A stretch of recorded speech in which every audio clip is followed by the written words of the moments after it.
Посветуваме внимание на денешниот ден, меѓународен ден на лицата со попреченост. Гостин во студиото доктор Василка Димовска де Јонг, тај од Републичкиот центар за поддршка на лицата со интелектуална попреченост. Порака, добро утро. Добро утро, Јована. А пораката годинава е зајакнување на лидерството на лицата со попреченост за инклузивна и одржлива иднина. Па првото прашање нека оди во контексти на тоа колку кај нас во нашиот систем наназад 25 години рековте дека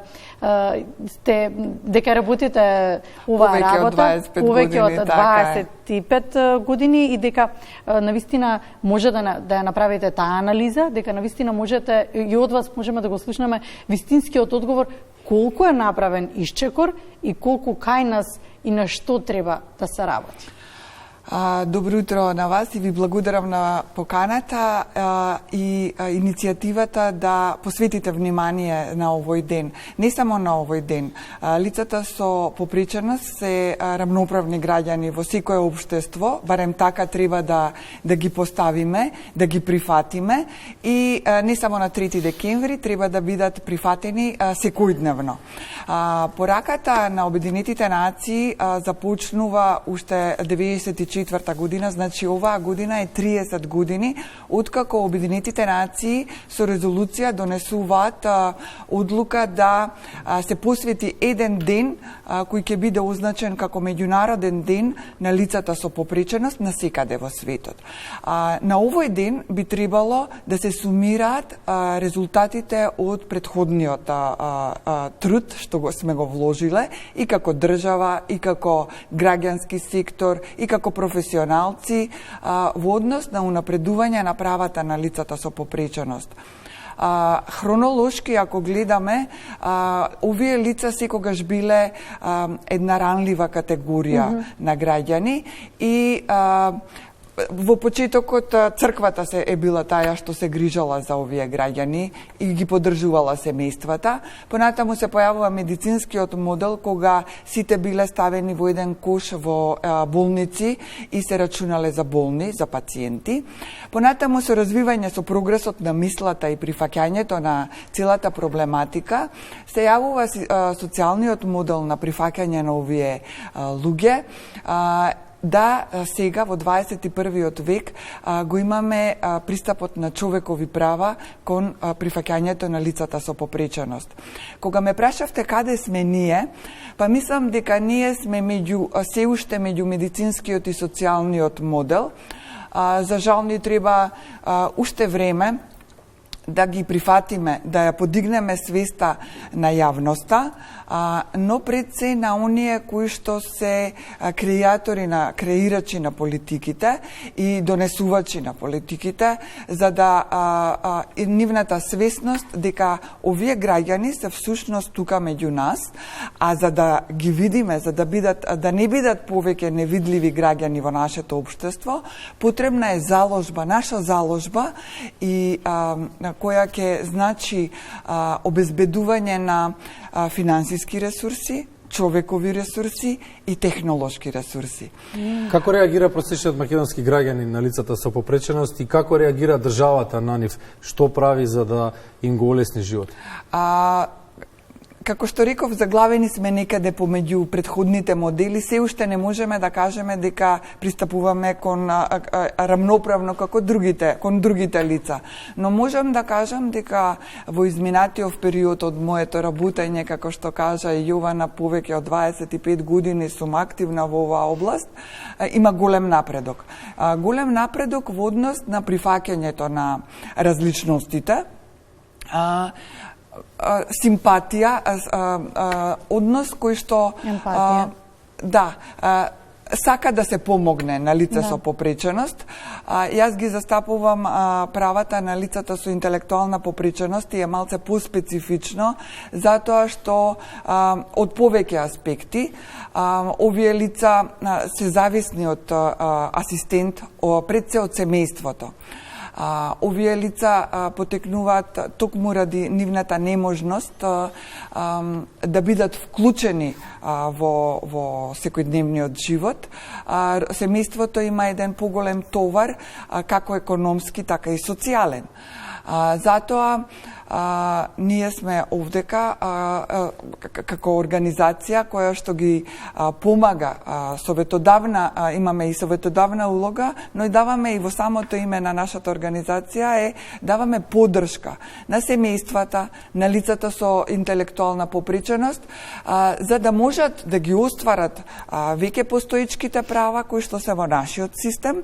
Морам да кажам дека со реформските процеси кои што на неколку пати почнуваат, застануваат, па пак почнуваат, веќе се придвижуваме во една добра насока на остварување на подобри права и еден подостоинствен живот, но исто така од друга страна би сакала да кажам и дека сме многу далеку од достоинствен живот на овие семејства и лица. Прашањето е следно: бетонските рампи не се доволни, дали се допира во сршта на проблемот од страна на институциите? Бетонските рампи е пристапноста. Кога зборуваме за пристапност, најфигуративно се бетонските. Тоа е ладниот дел, да, топлиот дел, дали рампи. постои? Меѓутоа, пристапноста не се само архитектонскиот дел, пристапноста е информацијата, достапноста на информацијата, достапноста на некои сервиси кои што веќе постојат. Неинформираност. Неинформираност. Така да, кога зборуваме за права на лица со попреченост, треба да видиме дали сето тоа што ние го живееме, еден обичен ден за нас, ако го направиме пристапен, ова општество, ако го направиме пристапно, тогаш ќе биде и еден убав ден за лицата со попреченост. Затоа што не сме ни свесни со какви се потешкоти они секојдневно се соочуваат. Во зависност од попреченоста, такви се и потешкотиите. Во вашето истражување ми се допадна, тоа го извадив тој пасос, вели вака: славете ги лицата со попреченост преку креирање на можности да им се помогне да го реализираат својот потенцијал. Дали е тоа музиката, спортот, некоја вештина која што ја поседуваат. Ова се некаде надвор од тука, од Македонија, веќе воспоставени позитивни практики. Колку кај нас зборувавме дека се прави исчекор, особено во делот на културата, музиката, на спортувањето, се прави исчекор, колку кај нас може да се принесат овие позитивни практики, но се чини дека сме површни во спроведувањето. Се овозможува користење на базени, пример, базенот, спортувањето го земаме, но се размислува ли како тоа лице со попреченост да влезе, да пристапи до базенот? Да стигне до базен. Зборувавме за бариерите, веќе зборувавме. Да, дека некако површно ги даваме можностите и ги пренесуваме позитивните практики. Малце покомплексно прашање, меѓутоа и констатација од твоја страна. Има голем исчекор во однос на подигнување на јавната свест за правата на лицата со попреченост во нашата држава. Ние веќе како организација повеќе од 20 години спроведуваме секоја година кампањи за подигнување на јавната свест на одредена тематика.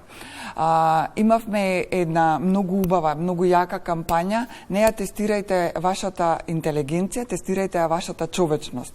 Ако допреме до човечноста на сите нас, тогаш прифаќањето на овие лица ќе биде многу полесно.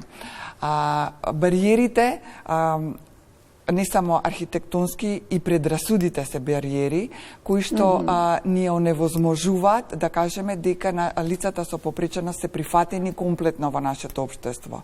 Но позитивната страна, како резултат на сите тие кампањи и подигнување на јавна свест, можам да кажам дека во голем процент е многу подобро отколку што било во 90-тите или 2000 почетокот на овој век. Имаме добри спортисти кои што се лица со попреченост. Ако сакаме да може и да потенцираме дека постигнуваат и зимата на тие параолимпијади, на специјална олимпијада, земјат убави медали. Спортисти, исто така имаме танчери, имаме глумци, еве, например, во мојата организација соработуваме повеќе од 10 години со една група на уметници, кои што секоја година континуирано работат со корисниците на дневниот центар во Скопје и не само во Скопје, и во другите општини каде што имаме дневни центри, и квартално или во годината прават некаков перформанс или настап во зависност од можноста, така да подигнувајќи ја свеста на општата популација, сакаат да се вклучат секој од својата професија за да даде допринос во она што значи остварување на права. Утре, ве поканувам, јавно упатувам покана, утре имаме изложба во Факултетот за ликовна уметност на фотографии изработени од еден професионален фотограф, заедно со лицата со интелектуална попреченост од Дневниот центар во Скопје. Така да, доколку енергиите се на сите нас се отворат за нешто подобро, да направиш нешто подобро за оние на кои што се имаат потреба, мислам дека може да направиме поголеми резултати. Она што го напомена во твојата констатација, Јована, е дека во нашето општество се прави, точно е таа, дека се прави кампањски, се користи можноста што е дадена, и затоа јас во моето работење си имам вклучувано и иницирано неколку реформи, кои што реформи почнуваат, земаат убав тек, и потоа застануваат. Потоа, после некој период, повторно ги почнуваме реформите, меѓутоа се враќаме, ако направиме еден чекор убав, во убава насока напред, после одреден период кога реформата застанува, тој процес застанува, за да го започнеме процесот потребно е многу енергија, повеќе финансии, отколку ако обезбедиме еден континуитет. Точно, па тоа е што недостасува во нашето општество. Континуитет на започнатите процеси и континуитет на таа поддршка. Континуитет на цврстата заложба на државата дека ќе застане позади остварување, позади сите стратегии кои што ги има донесено државата за остварување на правата на лицата со попреченост. Имаме стратегија. Зборувате за ресурси во текот на одговорот. Најскапиот ресурс е времето. Најскапиот ресурс, ако не би се сложила, најскапиот ресурс е човековиот живот. Ако ние инвестираме на времено, значи... Пак е времето. Така е. Значи, времето е она што секогаш не недостасува. Колку време му е потребно на ово општество да се освести? Не е потребно цврста заложба и финансии. Кога велам цврста заложба, да разбереме дека секоја реформа носи финансиска импликација. Меѓутоа, не смееме после одредено време тие финансии да ги пренасочиме за друга приоритетна област. Не можеме да кажеме дека секоја област има свој приоритет. Меѓутоа, правата на лицата со попреченост во 21. век, мислам дека треба да бидат приоритет за секоја држава, вклучувајќи нашата држава која што се стреми за едно напредно, да стане едно напредно, развиено општество.